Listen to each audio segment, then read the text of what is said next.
This recording is made for the Brisbane Stoics. I'm Courtney. I'm one of the hosts for the Brisbane Stoics. I hope to produce some material that is perhaps thought-provoking and might direct people to, take up some extra study of Stoicism and hopefully not to be put off by some of the more academic sounding parts of the theory. I think it's important to understand that some of the more theoretical parts of Stoicism play an important role, and for myself, whose interest is in psychotherapy, I think that Oikeiosis is a good example of that because it gives a grounding for an understanding of the human conception and movement towards the good, or what is advantageous for oneself.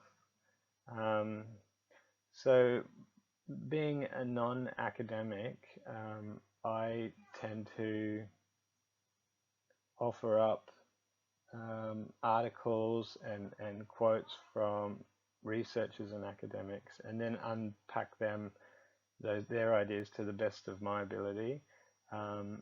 Obviously, you should take my interpretation with a grain of salt, but I'll do my best to give a fairly coherent and my best account of what's in the material. So if we jump straight in and try and get a feel for what others have said about Oikeiosis, it might give us a kind of ground to understand how we would apply that to a kind of theory of human psychology. So Don Woolen in 2003 wrote that the theory of Oikeiosis provides the Stoic account of normative human growth and development. It includes the motivational theory behind goal-directed behavior and specifies what constitutes appropriate activity for man as a rational creature throughout each stage of the maturation process. Quoting Sandbach, he says then that oikeon is the opposite of allotrion, that is, what is alien.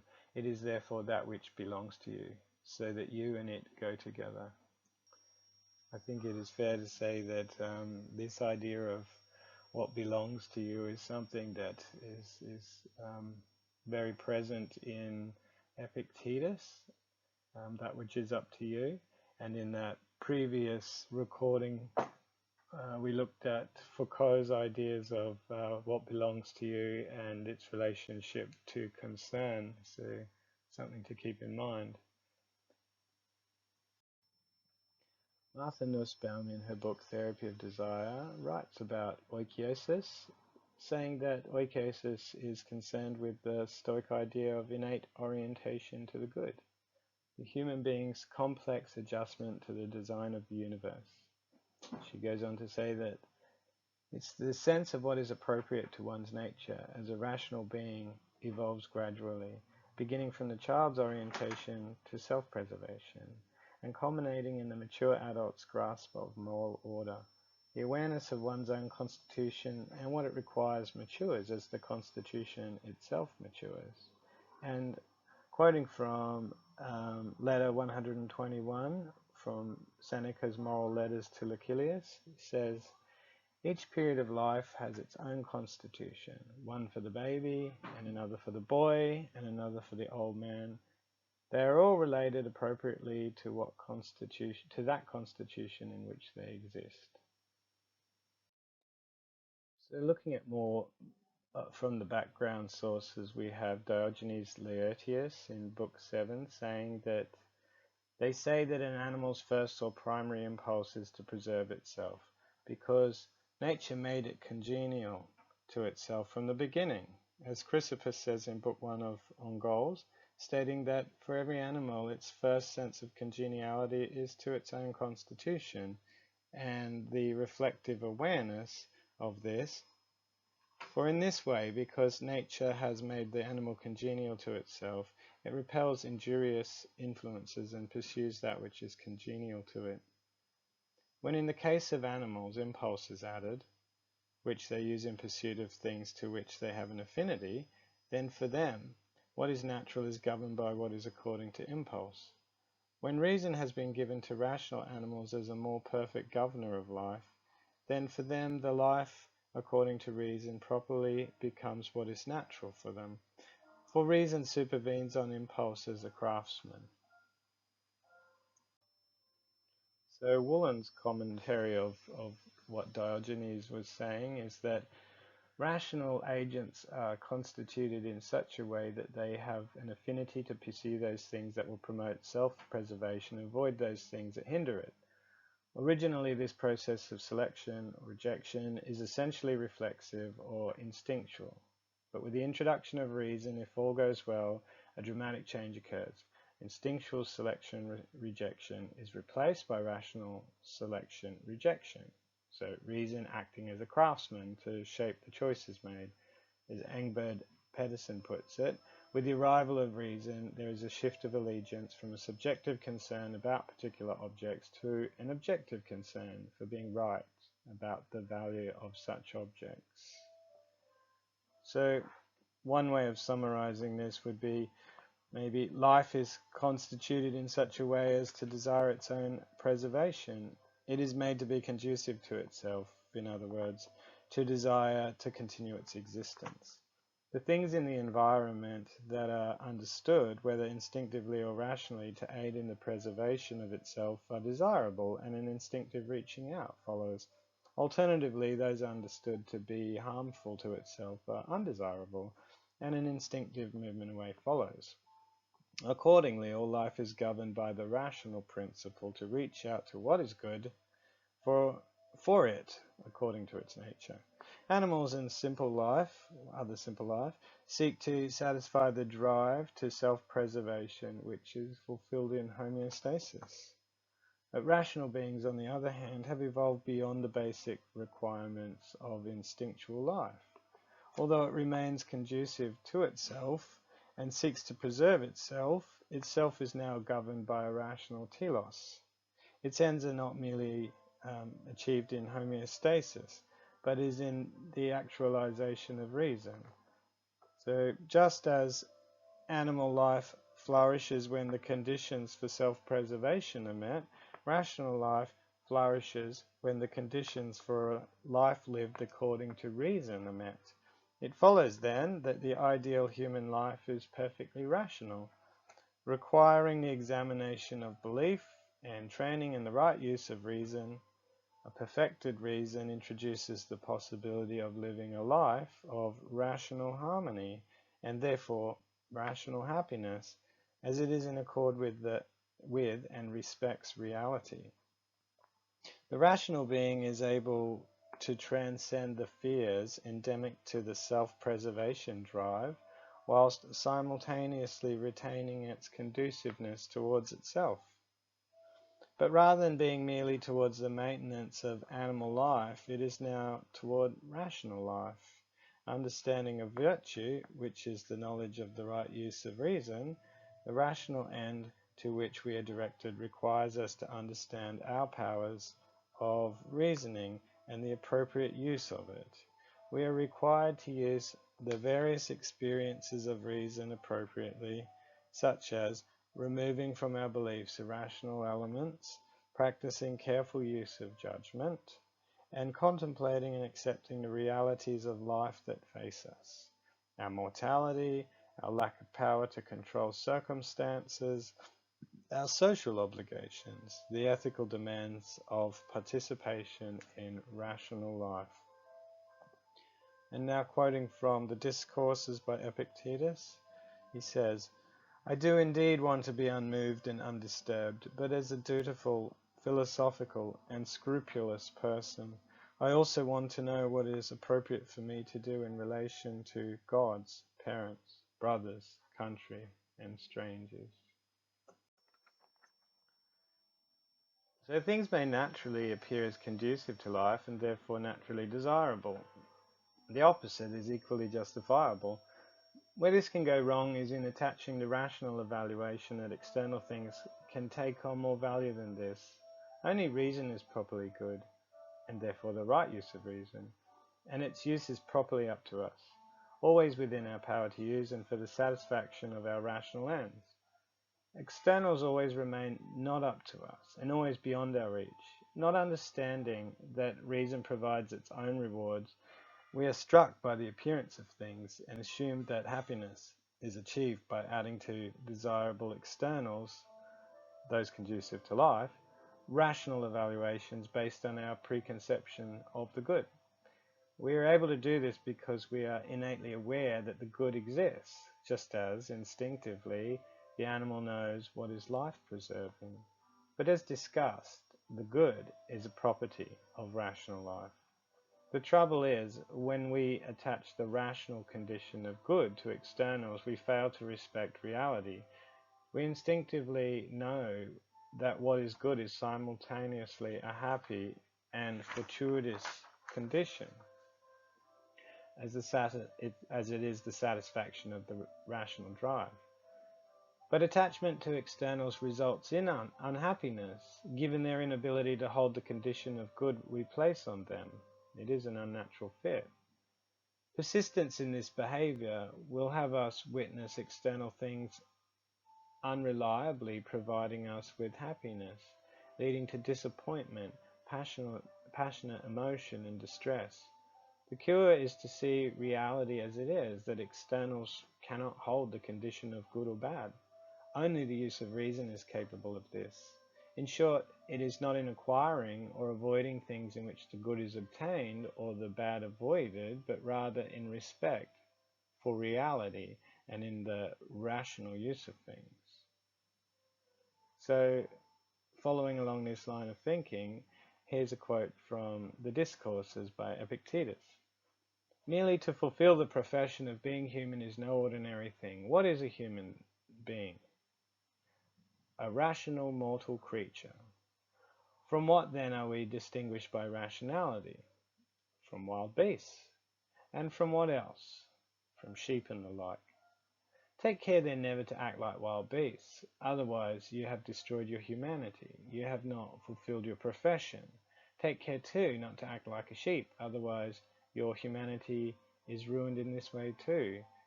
When do we act like sheep? Whenever we act for the sake of the stomach or the genitals, whenever we act in a random, dirty or unconsidered way. To what level have we sunk? To sheep. What have we ruined? Rationality. Whenever we act competitively, injuriously, angrily, and aggressively, what level have we sunk? To wild beasts. Through all of these, the profession of being human is destroyed. And again from the Discourses, just as it is every soul's nature to assent to truth, dissent from falsehood, and suspend judgment in relation to uncertainty, so it is its nature to be desirously motivated for the good, aversely motivated for the bad, and neutrally motivated for what is neither good nor bad. The moment the good appears, it attracts the soul to itself, while the bad repels the soul from itself. A soul will never fail to approve a clear impression of good, any more than it will refuse Caesar's coinage. This is the source of every motivation for the human and the divine. And here I think you can see already an interesting account of Stoic psychology forming that shows that the appearance of the good is enough for the being to be moved towards it, and the appearance of the bad is enough for the being to be compelled to move away from it. So it's our ideas about what is the good and what is the bad that underpins that momentum, the motivation that we have towards things. Of course, then that makes the scrutinization of our beliefs about the value of external things really important, because it constitutes the basic motivational direction that we have towards things in the world. Of course, this means too that we would be doing ourselves a great service to ensure that we are directed to the right kinds of things, those kinds of things that properly belong to us and result in a happy and good life. Moving away from the Stoics and their Oikeiosis and their theory of how the good could be misinterpreted given the misleading nature of external things, I'd like to direct our attention to the book by Boethius, The Consolations of Philosophy. Boethius received an education befitting a future imperial official. He studied Greek and Latin classics and received his training in rhetoric, forensics, and the niceties of diplomacy. He practiced, too, the Christianity that had become the accepted religious practice of the aristocracy since the 4th century, and his father-in-law, Symmachus, had been one of the most powerful figures in the doctrinal debates that rocked the church during the 5th century. The book, which is an excellent book, and if you haven't read it, I completely recommend it, was written during a 1-year imprisonment in which Boethius served while awaiting trial and his eventual execution for the alleged crime of treason under the Ostrogothic king Theodoric the Great. The reason I bring this book into our discussion here is because Boethius is particularly interested in how unfair it seems that the virtuous man, or the person who seems to be following the right path, tends to get trampled down by other people who are vicious and ambitious and in love merely with external things rather than in reason and the good itself. He can't understand how there seems to be an injustice in the world that rewards these kinds of people. But throughout his lamentations in the book and his discussions with Lady Philosophy, he kind of comes to the conclusion that these so-called powers that the vicious people pursue are actually forms of powerless power and are nothing in comparison to the power of virtue and the good. In book 3, he kind of groups archetypically these themes around 5 different false goods. He has wealth, status, power, glory, and pleasure. Although the book was obviously, it's written 1500 years or so ago, it's very clear that human beings haven't really changed much.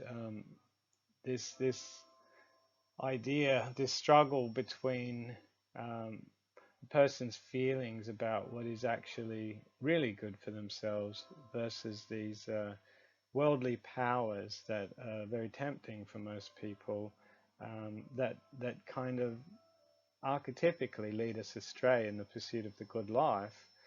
The things that Boethius struggled with are the kinds of things that we might personally struggle with, and they're also the kinds of things in which we'll turn on the news or look in the newspaper if we have newspapers nowadays, and we notice these are the kind of things that create salacious stories, or that we either revile or we admire in celebrity, for example. The translation by David Slavitt offers some of the poetry by Boethius in such a beautiful way that I thought I'd present them here so that you can get a feel for it, and hopefully that will attract you to reading the rest of the book. The Latin must be really beautiful, but I don't speak Latin, so if you do, well, that's wonderful, and you could probably go and read the original text and enjoy that. But otherwise, let's jump into it. So this is on the section on wealth. Let the rich man increase his hoard. It is never enough. All that gold and all those Red Sea pearls that hung from his pudgy neck, they only weigh him down. Out in his fields, hundreds of oxen plough, but still the furrows of care are deep in his creased brow, and he worries about those riches he can't take with him. On the theme of status as a false good, Boethius has Lady Philosophy announcing in poetic form, with fancy clothes, jewels, and gaudy badges, Nero strutted along the streets, hated by all who could see through all that fancy get-up to his mean heart. Shameless, and towards the end probably crazy, he foisted fools and villains upon the disgusted Senate as consuls. But what did those empty honours mean? And on the topic of power, he who hungers for power must learn to tame that dangerous appetite. He must never bend his neck to the heavy yoke of that pernicious lust. All India may quake at his name, and Ultima Thule forward its tribute. But close at hand by day and night, misery and terror attend him to mock both him and his powerless power. And on the topic of glory, Lady Philosophy says, all mankind comes from the same stock. You are children of one Father who rules over you all and cares for all his sons and daughters. He gave you the horned moon. He populated the earth with men, and he filled the skies with shining stars. He also joined into their flesh souls that deigned to descend from a home in the lofty heavens.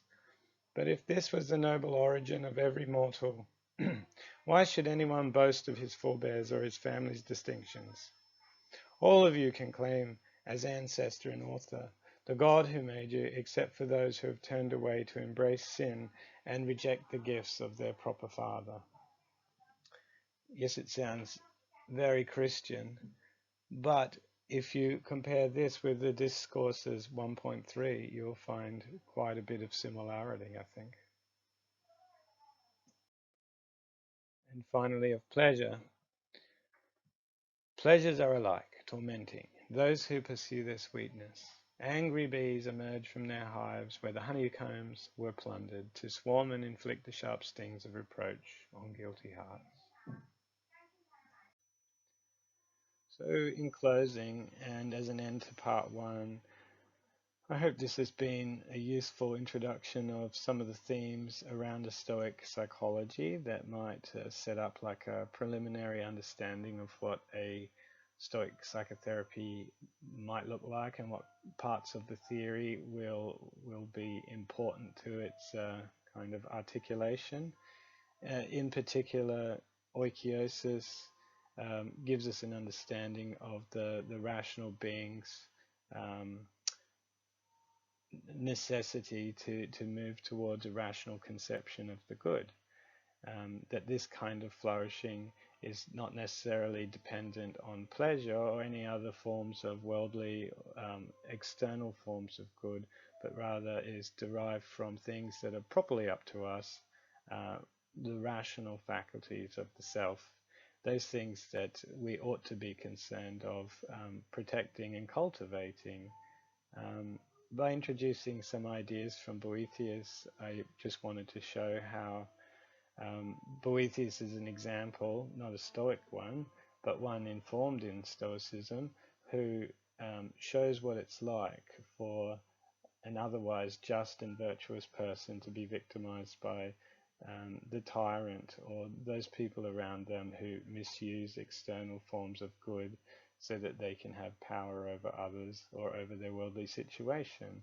His final conclusion that those powers that these tyrants have worsen their situation and inevitably kind of condemn them to unhappiness due to the fact that their happiness is never grounded in anything truly reliable.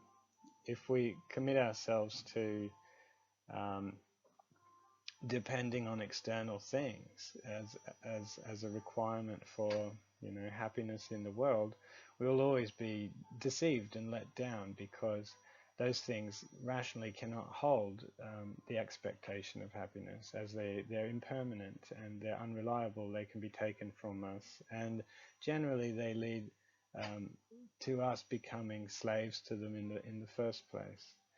So hopefully that's enough of an introduction to whet your appetite, to jump in and tackle some of these topics for yourself, and to have a think about um, those parts of Stoic philosophy that you think may put you off at times, appearing to be kind of complicated, yet perhaps are kind of unnecessarily made so. Anyway, good luck.